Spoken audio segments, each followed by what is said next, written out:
Waziri Mkuu wa Israel Benjamin Netanyahu anapanga kuangusha utawala wa mamlaka ya Palestina. Kulingana na kauli iliyotolewa na waziri wa mambo ya nje wa Palestina Vazen Aghabekian, amesema kuwa Israel inawasukuma kimakusudi wa Palestina kuelekea kwenye mazingira yasiyowezekana, akiliambia Baraza la Usalama la Umoja wa Mataifa kwamba serikali ya Israel inataka kuporomosha utawala wa mamlaka ya Palestina. Wanazingatia machafuko katika ukingo wa Magharibi kama uharibifu huko Gaza kama njia ya kuwalazimisha watu kuondoka kwa kuunda hali ngumu ya maisha, alisema mnamo siku ya jana Jumanne. Kuzuia kwa Israel mapato yetu ya kodi si suala la kifedha tu, ni tishio lililopo dhidi ya taasisi za Palestina na watu wanaohudumia, anasema Aghabekian. Akizungumzia ghasia zinazoikumba jamii za Palestina, aliliambia baraza hilo kwamba mnamo mwaka 2019 walowezi haramu walimpiga risasi na kumuua Hamdi al-Na'san, ambaye pia alikuwa ni baba mwenye familia, siku chache zilizopita katika shambulizi la askari wa Israel na walowezi karibu na shule ya Al-Maghyer. Mtoto wa kiume wa Hamdi mwenye umri wa miaka 14 aliuawa pia kwa kupigwa risasi.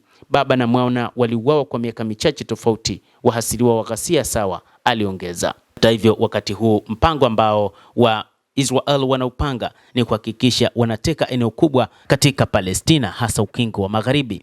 Ulimwengu unalaani ugaidi wa walowezi wakati huo na unalaani tena sasa, lakini jamii zetu, watu wetu na watoto wetu hawakuwahi kupewa ulinzi wanaostahili kabisa kama wengine na ulinzi wanaohitaji.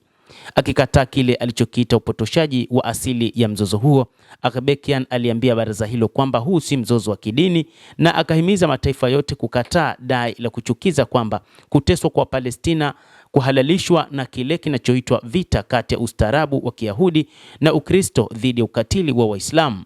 Simulizi hiyo, alisema, inalenga kufanya mzozo huu ushindwe kusuluhishwa na kuchochea mivutano kati ya jamii kote ulimwenguni bila kuwajibika. Amebainisha matamshi ya hivi karibuni ya waziri wa mambo ya nje wa Israel Bwana Gideon Sar kwa baraza hilo, akisema alikuja kutetea makazi haramu ya Israel na akakanusha uwepo wenyewe wa Palestina, akidai kuwa ni uvumbuzi mtupu. Anapaswa kuuliza vikosi vyake vya uvamizi, mahakama zake za kijeshi, matingatinga yake na walowezi wake wenye silaha ambao wanaiba ardhi yetu, ambao haribu maisha yetu, kama sio ardhi ya Wapalestina na maisha ya Wapalestina.